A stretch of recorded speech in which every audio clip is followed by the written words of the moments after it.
One of the cool things about having my workshop in this specific building is there's a lot of different businesses in this building. I don't know how many exactly, but there's like 3 or 4 floors of people that do all types of different businesses. There's barber shops in here, there's hair salons in here, there's cleaning companies in here, there's candle making people in here, there's other people that do what I do in here, there's seamstresses in here, there's all types of, there's photographers in here, all types of different businesses, whatever you can think of it, other brands, popular brand, I forgot the name, anyway. But guys, I'm slowly becoming the go-to person when people need stuff personalized, specifically embroidery as well as printing. I'm slowly becoming the go-to person that everybody goes to get their stuff made. And as of recent, this cleaning company that operates out of this building got me to do some shirts for them. Real classy, classic design. It looks like it can almost be a brand, the logo by itself, but I want to thank them for that business. They came in, knocked on the door, and I think we had spoke briefly in the hallway before, or maybe they saw me online. I'm not sure. I forgot exactly how the conversation went, but I invited them in. We talked a little bit about what they wanted to do, and I was able to digitize their logo, send them a sample. They came in, dropped off some shirts, and I knocked out the shirts this morning, and they're ready to pick up, already done that easily. I have a bunch of stuff on my plate right now to do. I have those vans that I still have to finish up. I'm going to finish those up today and tell the client that they're done. I also have these expensive, exclusive handbags to do. I got about 7 of these to do. These are really, really, really expensive handbags. You don't want to mess around with stuff like this. They're duffel bags, actually. You don't want to mess around with genuine leather duffel bags like this unless you have some type of experience, unless you know exactly how to use your machine, how to make sure your tension is right, because you can't be messing up on stuff like this. You can't be losing registration. You can't be having loose stitches. You can't be having stitches where the white bobbin thread is showing through. Everything has to be perfect and ready to go the first time when you do stuff like this. So you got to be real careful. I advise you guys, if you're going to take on jobs like this, not to take them on as a newbie, because you'll be working for free pretty much, and you might even owe the customer money depending on how expensive the items are. There's always ways to work around it, like having a customer sign like a disclosure agreement or something, because sometimes people really want stuff done by any means necessary. They want prototypes done, or they want things done.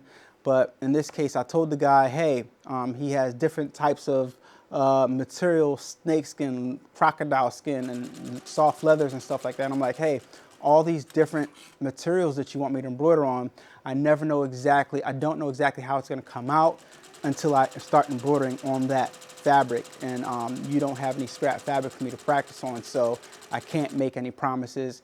He agreed, and so far they're coming out pretty darn good. I'm very, very satisfied with how they're coming out, and I know he's gonna love it because I think they look absolutely great. His brand is called Ben Mari, and he's selling handbags actually, so he wanted me to embroider his Ben Mari brand on the bags, and they're coming out great. Besides that, I have a bunch of shirts I got to do today. I got to press some DTFs on some shirts. If you're watching this video and you still haven't subscribed to the channel yet, I don't know why you haven't. Go down right below this video and just press subscribe to the channel. I'm trying to help you guys understand what you're in for when you start your garment decorating journey and as you grow. So subscribe to the channel. It helps me out a lot, and hopefully you'll get some valuable information out of the videos that I put out. Thank you so much. I just did a custom quote for somebody for some polo shirts. Oh, and the biggest news of it all. Remember that big logo that I did for the school? The dean of the school, which was my close friend. I got the whole school now, so that's something else. That's another big piece of business that I got. And the whole school is gonna need polo shirts with the left chest, smaller left chest logo on polos. Got the whole school. So that just goes to show you, you price right, you create a relationship, you don't get too greedy, and then you can get some serious business. So I'm very, very excited about that work coming in. The first order is only for the principal and the dean They want 4 polos each and a special varsity jacket that has the logo in the big in the back and the logo small in the front. And as a thank you, I'm going to put Dean on the shoulder and for the Dean, and I'm going to put Principal on the shoulder on the rocker of the varsity jacket for the Principal. And those varsity jackets, I charged them a nice pretty penny to do that.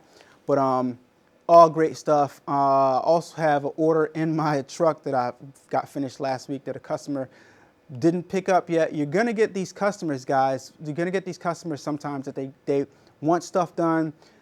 You get done the stuff, and people sometimes they're not in a rush to pick up their stuff. They're just not gonna come pick it up. So very, very interesting type of customers. Let me know in the comments down below if you've ever had a customer that wanted something so bad, they paid for it, you finished it, you let them know it's finished, and you just kept it for like a month or so like that. Like that always happens to me, so that's interesting.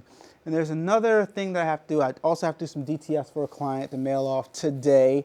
There's another, I gotta think, there's another order I have to do. I can't think of it right now, but plenty of stuff on my plate to finish out the month with, and I'm excited. I'm just knocking things off one by one.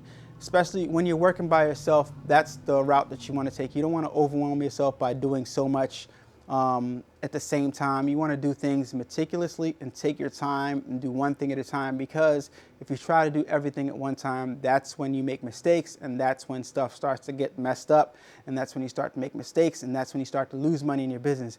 So I encourage you to just do stuff one thing at a time, and don't start the next thing until you're done the first thing. And that way it can help you maintain your sanity.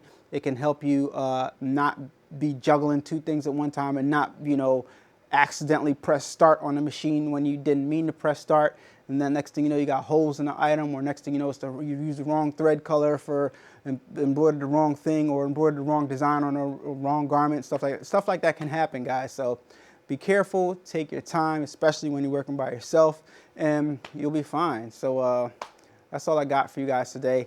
Thank you so much for tuning in this whole entire month. Stay tuned. I still got that video dropping showing you guys the difference between the white toner transfer printer sublimation printout versus the Sawgrass SG-1000 sublimation printout. So stay tuned for that video.